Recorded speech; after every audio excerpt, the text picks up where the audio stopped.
Hey everyone, welcome back to the studio. Today's video is a little different. I'm doing my own nails, and let's just say it turned out into a bit of an experiment. I had some older gels lying around that no clients were asking for, and I hate seeing good product go to waste. So I decided to mix them with some glitter to create something new. It looked great for a couple of days. Then the lifting started. It was so annoying that I had to just throw the whole mix out. A total fail right from the start. So off it all came.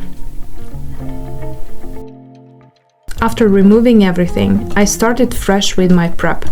I used my flame drill bit, working from right to left and then switching to reverse to go left to right. Doing both directions is non-negotiable for me.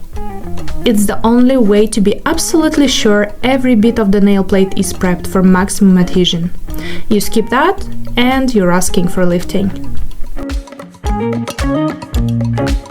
Now for the experiment. I was trying a technique that's really popular in Russian-speaking countries. The idea is genius. You paint the color right onto the jewel form itself, 2 thin layers of polish, before you fill it with the builder gel. That way, when you cure and pop off the form, the color is already perfectly embedded, and you are saved yourself a ton of time. In theory, it's brilliant. In practice, well, that's where my fail happened. I used the pink polish, and even though my layer was thin, it was still too thick. The form wouldn't sit flush on my nail and started to lift. Plus, I'm perfectly sure the polish was blocking the LED light from my lamp. I have no idea how people make this work with dark colors like black or navy.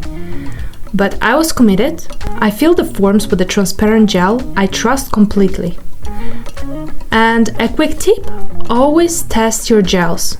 Some gels don't cure under some small UV lamps, so you have to be certain before you start.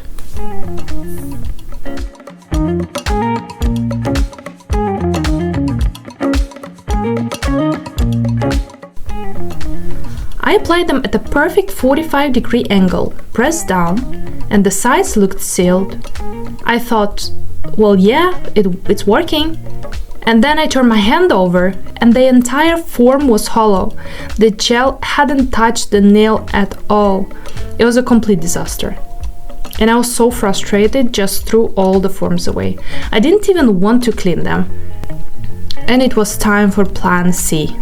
I grabbed a bunch of gold and silver confetti and went to town, embedding it into a base of a milky pink gel, a color my clients absolutely love. This time, using the forms the regular way was a breeze. I could see exactly where the gel was going, and the form sat perfectly, especially because I used ones with the soft, flexible cuticle edge with a firmer free edge. The combo that gives you that crisp, clean seal every time. If you want to hear more about those forms, please check out this video that has come up on the right corner. And the result was okay. The confetti looked cool, but near the cuticle it looked uneven and kind of weird to me, like too much confetti. And I thought, well, I can fix this, and I added some more gel to blend it all. It was alright. I wore them for the next 3 weeks, and let me tell you, removing the confetti is an absolute nightmare. It took me an extra half an hour just to pick and file all of it out. Never again. After finally getting the product off, I shaped everything with a 180 grit file. A very important step to get rid of all this confetti. But how did I finish this manicure? So I did a very important step that a lot of people skip, is to file underneath the free edge. It thins everything out and gives you that super sharp professional silhouette. I finished with a shimmer top coat because, well, why not? I felt like I needed a little extra sparkle after all that confetti. So that's the story of my DIY adventure. Lots of fails, but a few wins too. And if you want to see more about how I choose dual forms, check out the video I've linked here. Or to see a technique that actually worked perfectly, watch my tutorial on those red French tips. Let me know in the comments if you ever tried that color in the form technique. I'd love to know if you had better luck than I did. And thanks for watching, and I'll see you in the next one.